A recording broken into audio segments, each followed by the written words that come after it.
Hey Emily, before we start this episode, I want to quickly mention something. Yeah, sure. What's wrong? So I already finished my exams for this spring, but I know that many people, especially in continental Europe, are having their exam season, and I just really want to wish the best of luck to everyone who's currently going through any exam. Yeah, you're absolutely right. Not only am I suffering through my exams at the moment, but I know a lot of my students here in Spain and in France are sort of going through it right now. So I say the same thing. Anybody who is doing their entrance exams to university, anybody who's doing any final exams to finish off the year, no matter how old you are, if you're even if you're just thinking about doing an English exam, to be honest, good luck. You don't need it, but we just want to say it because we know you're working hard. We see you, don't we, Anna? Yeah, we see you, and good luck, and take care of yourselves, and try not to burn out, even if the Yes. exams seem really, really important. Try still keep hold of your mental health, please. Absolutely, absolutely. Have your 8 hours of sleep. You don't know how much you need them until you don't have them. And make sure you keep hydrating, get some water in you. It's getting hotter now, so keep drinking, all right? Yes.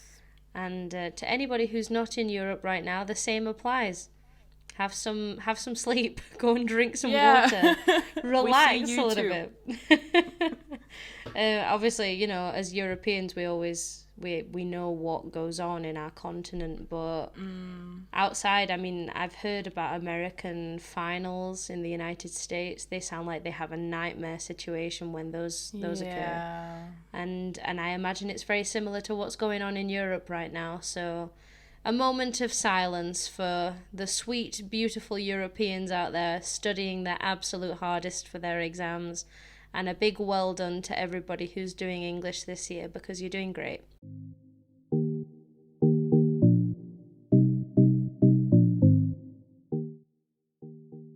Hey Emily, are you still alive? I think so. How Even though about your you? exam season is approaching.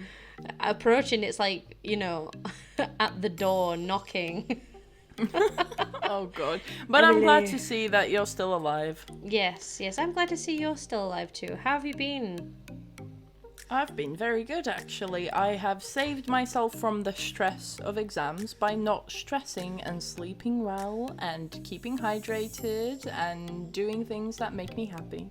And that's what everyone should be doing. Wow, that's wonderful. I've done the opposite of that. Great, that's very on character of you. Yep, absolutely. It is on form, as it tends to be, because I feel like once you get into the habit of just consistently not sleeping, that just becomes your personality. No, I'm just kidding. I'm kidding. As a reference to our introduction in this episode, I really hope that you're all looking after yourselves because it has been a stressful couple of weeks. I will be honest with that, but it always takes a bit of time to get back on the typical schedule, the normal routine that you have, and I'm currently doing that, or I'm trying my best. And now that Finland is in your horizon. Oh my god, don't even get me started.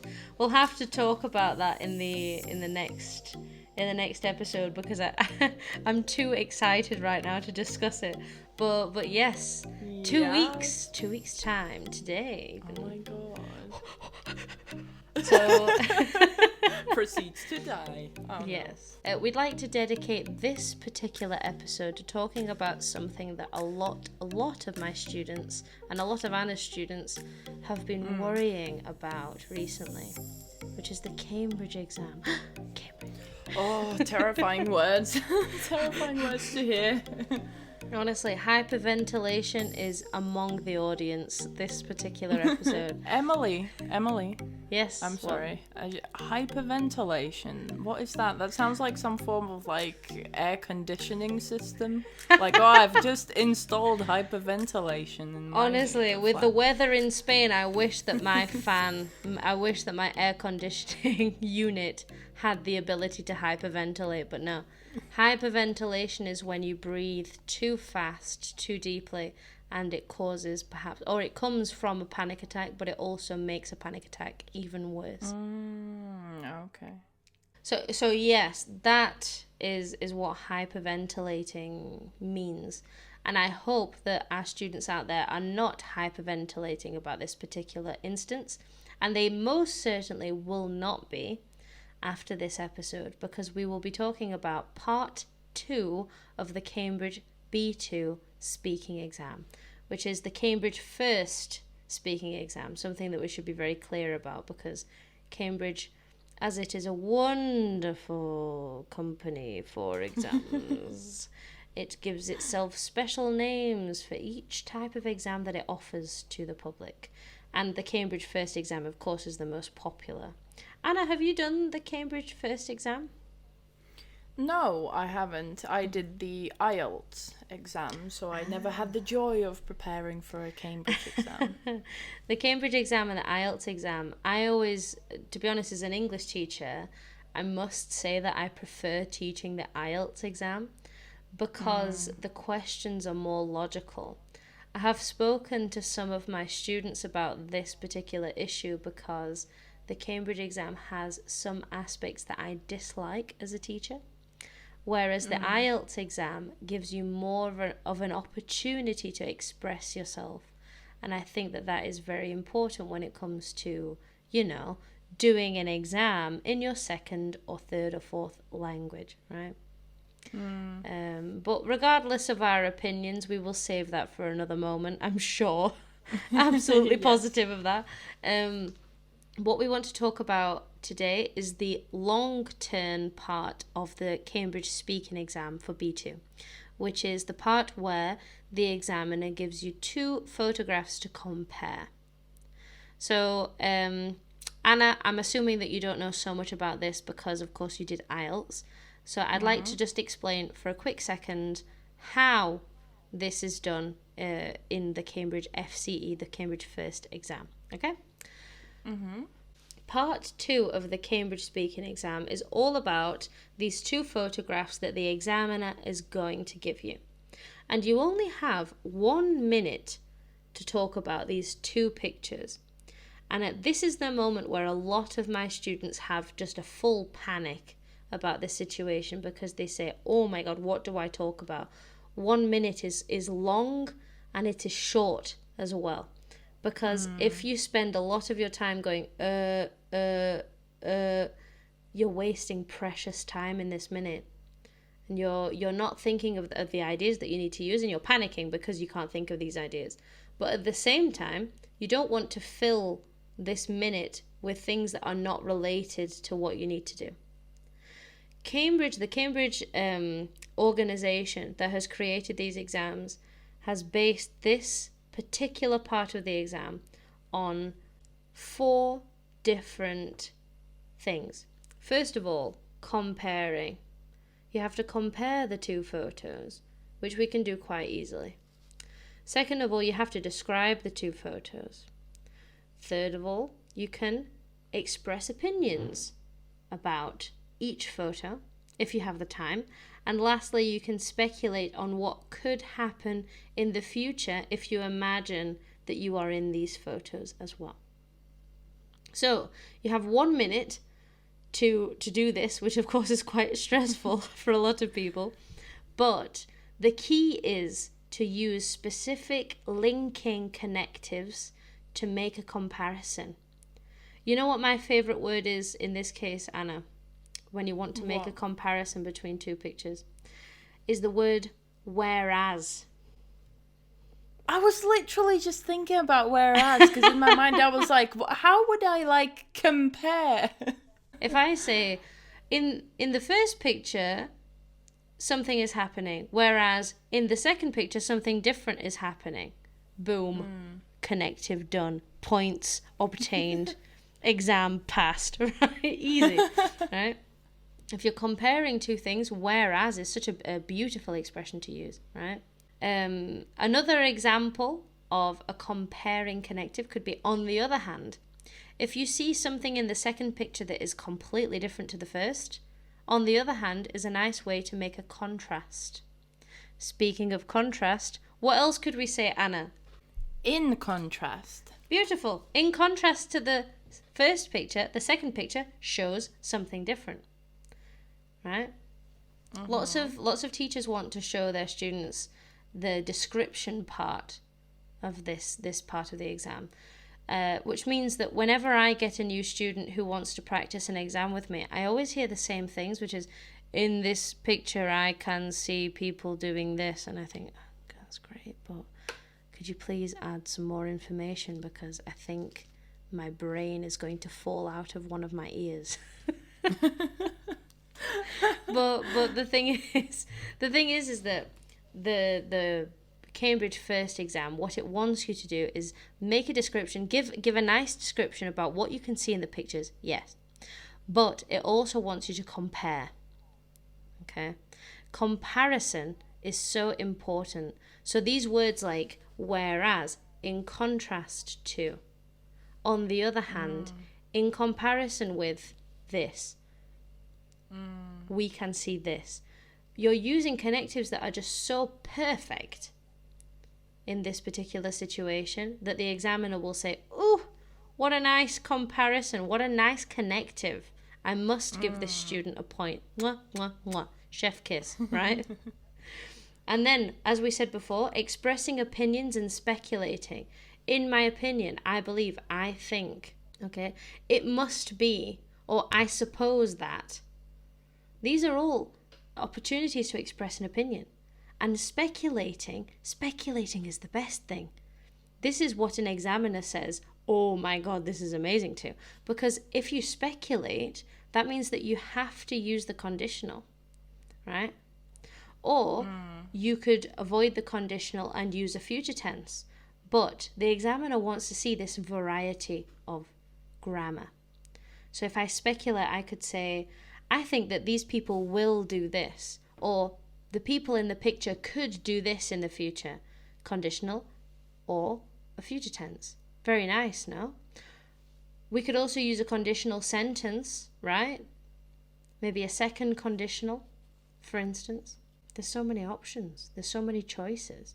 Yeah, I definitely think that, like Emily said, it's good to be diverse when it comes to grammar, when it comes to the words you use, the words you use, that instead of just saying the same structure over and over again, use these different ones, play around. Obviously, you don't have to use all of them, but, play around. Exactly. So let's very quickly talk about the criteria for the speaking exam. What do the examiners look for in your speaking? Anna, can you give us the 2 essential criteria for the exam? Well, I would definitely say that good, correct, and diverse grammar, and good use of vocabulary, and also diverse use of vocabulary. So instead of saying the same things, repeating yourself. I think that was the one thing, for example, that I always got feedback on in my essays and in my exams in high school, is the teacher sometimes went, your English is great, but you clearly can master a few sentence structures, like a few grammar things, and you keep overusing them. Yeah. So, like, she always told me that I know that you know the others as well. You just have to, be comfortable and dare to use them. Yes, absolutely. That is such an important part of learning the language, is that a lot of examiners, a lot of sort of YouTubers talk about the 100% rule, which is something that we'll talk about in a bit more detail in the future. But the 100% rule says that you should only use something if you're 100% sure that that is correct in the language that you're using, which is absolutely fine, right? This is a completely okay rule to use, because some people get very nervous about the possibility that they are making a mistake. So in order to avoid this mistake, you don't use the 100%, or rather you use the 100% rule to not use certain words or expressions that maybe you've only heard once or twice, or these kinds of things, right? But the truth is that some people psychologically can't differentiate, they can't make a difference between something that they know pretty well and something that they know is absolutely correct, right? There are some people in the world that are perfectionists and they can't accept that something that they know maybe 50, 60, 70% correct is something that they can use in the exam. Or maybe they think, I know how to do this sometimes, but I'm not sure if I can use it in the exam, when in reality they can actually use it really, really well. Yeah. And it's very dangerous to say to these students, use the 100% rule, because everybody's different. Every student is different. If you are a perfectionist, your idea of 100% is completely different to somebody else's idea of 100%. Yeah, exactly. So you have to be very careful with this. So yeah, you're absolutely right. Grammar, very important, but we have to remember as well that it's B2. And what the examiners are looking for, most importantly, is that you're not making these easy peasy mistakes using he instead of she, right? Or adding an S on the end of verbs when you don't need to use it, right? Yeah. These kind of easy things. I also think that when it comes to B2 level, people who are learning, I mean, obviously, I have more experience in teaching Finnish, or students studying Finnish, than English. But in Finnish, I find that a lot of people, when they're preparing for exams, they will find like one difficult grammar point and they will be really proud of learning the grammar point. And I will be really proud that they learned the grammar point. Obviously, it's good, but they will overuse that difficult grammar point when they could be also using the simple ones. Like, it's not wrong to use like simple things, if you know what I mean. Yeah, there are some questions that the examiner will ask you. For example, what do you do in your free time? What do you do in your free time? This question means that you can only respond in the present simple tense, right? Your response will be, I usually go hiking, or I like to go swimming, or I see my friends and I go to a bar. If you think about it too deeply, you might say, oh, well, you could say, for instance, I used to go and see my friends, but now I prefer to study English. But if you panic about this question too deeply, the examiner ultimately is inviting you to use the tense that she has used. There are so many questions in the exam where this happens. I want to talk about this more in the future, but ultimately, if an examiner asks you a question in one tense, then you respond in the same tense, right? If an examiner says to you, what would you do if you won the lottery? Then you can just copy what she said. If I won the lottery, I would, and then add whatever you want to say. That's the beauty of English, is that you can copy the tense back to the person. Yeah, and it is that simple. You don't have to think of it as like a trick question that I have to explain what I did yesterday when the question is about the future. Yeah. Of course, there are, for example, if the examiner says, oh, please continue, or nods at you in this way of, oh, yeah, you should continue answering the question, maybe you can give an example of something that happened in the past. But this is very rare that the examiner will be like, no, please give me more. Unless your answer to the question was yes, or no, or maybe. You have to, you always have to answer in full responses. So we've talked about the grammar a little bit. Another thing that's very important is the vocabulary. I want to say this super, super quickly because I think it's just so important. Vocabulary is important so long as it is specific to the topic. Examiners love, love, love it when they see vocabulary that is relevant to the topic that the student has been given.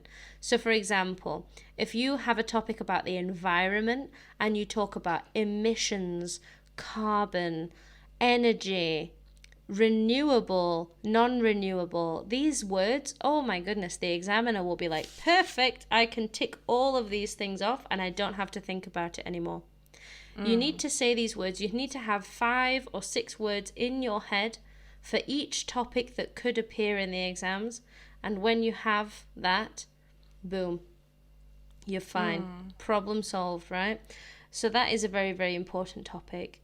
Another thing to consider is structure, something that we've already mentioned, but using connectives is a great way of expressing yourself, and this is something that examiners look for. Finally, and last but not least, of course, is pronunciation. I have made it very clear already on our YouTube channel, on our Instagram, that there is a huge difference between pronunciation and accent. If you have an accent from your country, this is your personality and this is your culture. There is nobody that can take this away from you. However, there are some pronunciation rules in English that, if they are not followed, then you could be making some grammar mistakes as well.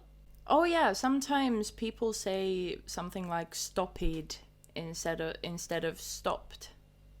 Exactly, with right? the word stop.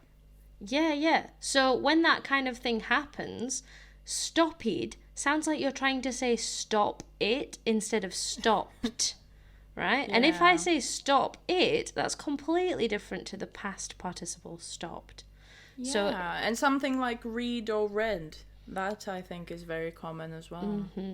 absolutely. These kinds of typical mistakes, we have to push them out for this exam because the examiner is looking for nice pronunciation, and they, I can guarantee, are not paying attention to your accent. Please remember this, everybody. Your accent is you. It is not your English ability.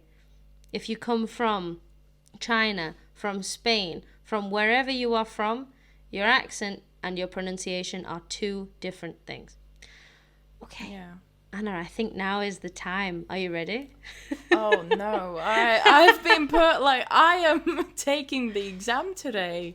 I guess Emily just told me, don't look at the images, you're gonna have to explain them. So I'm just waiting. Well, the examiner always gives you a few seconds to have a look at the images before you start talking. So Anna, now Can is I your look now? opportunity. Yes, of course you can. Okay. Oh no. So, if you are somebody who is taking the examiner gives you a few moments to look at the pictures and just get a general idea. Secondly, the examiner asks you to describe and compare the two pictures as well as answering the question that you see at the top above the two pictures. Anybody who is watching on YouTube will be able to see the two pictures that Anna will be talking about. If you would like to see them on Spotify, I will make a quick description of them now. Basically, what Anna is looking at, and I hope that she is not listening, are two pictures that describe different types of people studying.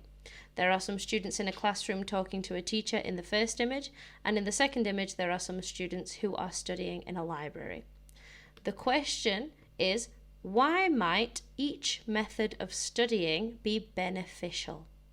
So Anna basically has to describe these two images, compare these two images, and answer the question in her own way in 1 minute. If she has the opportunity to use different types of grammar, vocabulary, express her opinion, and use connective structures in this time, then that will give her extra points. Anna will answer the question, and I will mark it as if I were an examiner. How strict is the minute? Can I, finish a sentence, or do I just stop? Well, Anna, I have to be honest with you. Examiners are pretty rude, huh? And if you have 1 minute, then the reason why you have this 1 minute is because examiners need to follow their schedule of students that they have in this day. They not only do they have you and your partner candidate that you will be working with, but they also have another 100 students to get through in the next week or so, or whatever it may be. So if you are off task, then and you continue for an extra period of time after the minute, the examiner will stop you in your tracks. And everything after that minute normally is not marked. It will not be considered. Okay. Normally, as an examiners are really evil, huh? Because they always go, thank you, in the middle of your conversation.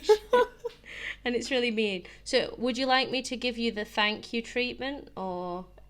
Yeah, sure, let's go for that. I will have full immersion. Have full immersion. Excellent, excellent. All right, are you ready? Yes. Okay, as you can see here, Anna, you have two images. I would like you to describe and compare the two images that you have here and answer the question of why might each method of studying be beneficial? You may now begin.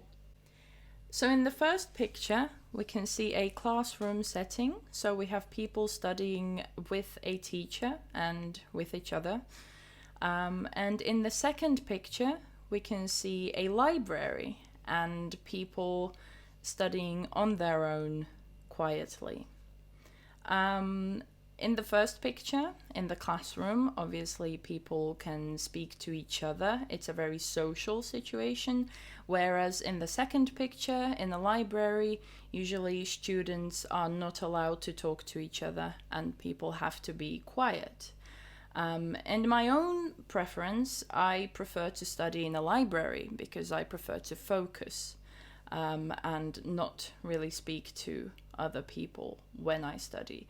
But for people who like to discuss things with others and maybe ask the teacher for help, maybe a classroom setting would be more beneficial rather than a library. Thank you. I like... That is very... I was like fully in the mood. I know. You're right. You're right, though. That is very... To be honest, if an examiner said that in the middle of your, like, going, that would be really, really rude. Normally, they sort of stop you in the middle of a phrase. So you could say, whereas, so for example, what you had said there was, I can understand if you said if, they would be like, okay, thank you. And that would be the end. Right? And you're like, oh, no, I can't continue, right?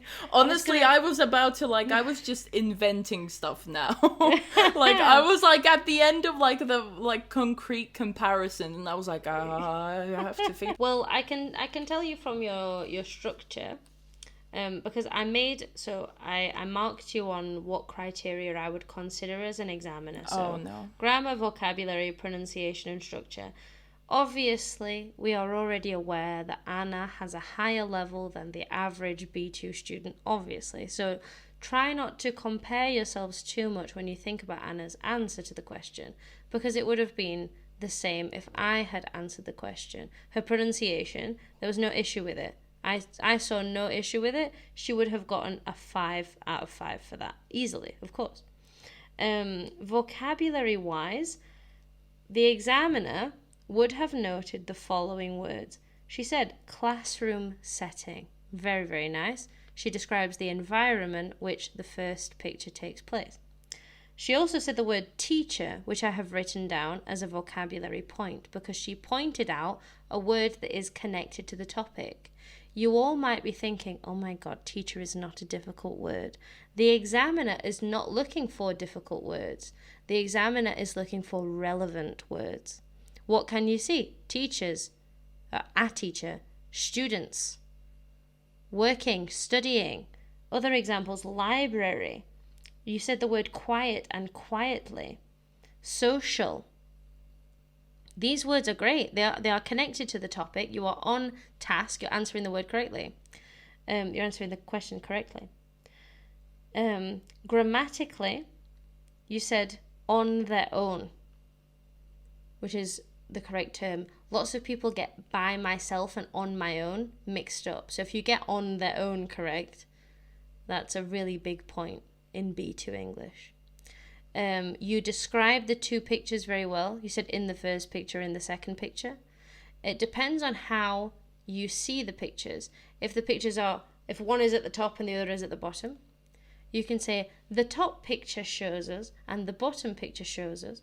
If one is on the left and the other is on the right, the picture on the left shows us, or the picture on the right shows us, for instance. I really like the reciprocal grammar that Anna was using. She kept saying each other. They are helping each other. They are studying with each other. They are talking to each other. Excellent stuff for B2 English. There were some nice compliments. So she said, like to do. In my preference, I like to do this. And ask for help. Ask for, when we need something from somebody else, we use ask for rather than ask, which is a common mistake. Lots of people say, I need to ask help, when it should be, I need to ask for help. Okay? The only thing that I would have issue with in Anna's case is that I would have liked for her to make the answer to the question more clear, in the sense that if she had stated the question in the first place. So she describes and compares the two photos very, very well. And she also uses the word whereas, which of course as the teacher you really, really like, right? But I would have liked for her to say, well, I think that in the first picture, this is beneficial because, and in the second picture, it is beneficial because this. Basically, you're making the job for the examiner so much easier because you're just giving the examiner everything they need. For an examiner, they have to see hundreds of students daily, weekly, monthly. They get really bored of it. So what they are looking for is a student who can just fulfill every requirement for them. You have to consider it from this perspective that you're asked to do a lot of things, but the examiner ultimately is looking for the fulfillment of certain requirements, basic grammar requirements. Are you using the right prepositions? Basic vocabulary requirements. Are you using relevant vocabulary? And basic structure requirements. Are you answering my question? Are you comparing the photos correctly? Are you describing them in the way that they need to be described? That is a good tip, though.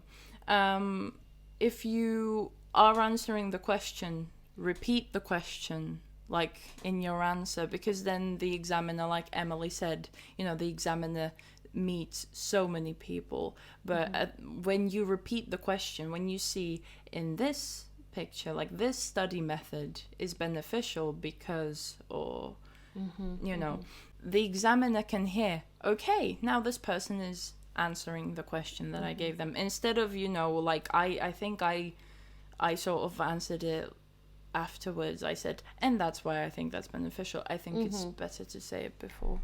Exactly. The examiner ultimately is inviting you to answer a question in a certain way. So it's always useful to consider any question from the examiner as an invitation. This entire exam is one, or this part of the exam is 1 minute long, and the exam in and of itself is 10 minutes long, and the quantity in which you speak in total is probably 5 or 6 minutes. So your abilities are assessed on 5 or 6 minutes of your life. And that, in my opinion as a teacher, is not fair, because all of my students that I know have been speaking to me for hours and hours, and sometimes they say the most beautiful things, and sometimes they say things that are completely incorrect. But overall, we can all agree that your abilities are not decided by 5 minutes of your life. Come on now, right? Yeah, and if you get a bad grade, if you don't get good marks, it doesn't mean that you failed in your life and that you suck at English. No, there are so many factors. Maybe the person didn't really, maybe you just got flustered. Maybe you just, on the spot, you were just like, oh no. Yeah, exactly. It doesn't mean that you suddenly forgot all of your English. It happens to the best of us. Exactly. So please consider this, and I hope, we hope that you have been able to take on board, to take into account some of these facts that we've told you today. For anybody who's practicing for this part of the exam, it might be a good idea to write your own answer to this question. We'll have a look at it and we'll mark it for you. But I'm sure that you'll all do an excellent job. What do you think, Hannah? They will all be amazing. Yep, absolute passes for everybody, right? Maybe we're just really nice teachers. Maybe that's the problem. Maybe we should become the examiners. Shall we apply? We can change the world. No, we will just become old and bitter. Yeah, probably. I don't think we need like a fourth and fifth job. Yeah. Anyway.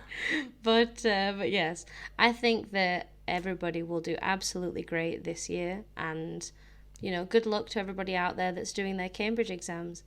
Any more questions that you may have, any doubts, just leave them in the comments below. We'll get to you as soon as we can. Yes. So thank you so much for coming today, guys. Yeah, thank you everyone for listening. I don't know how long this episode's going to be, but good luck to anybody that stays. Woo! See you later, everybody. Bye. Bye.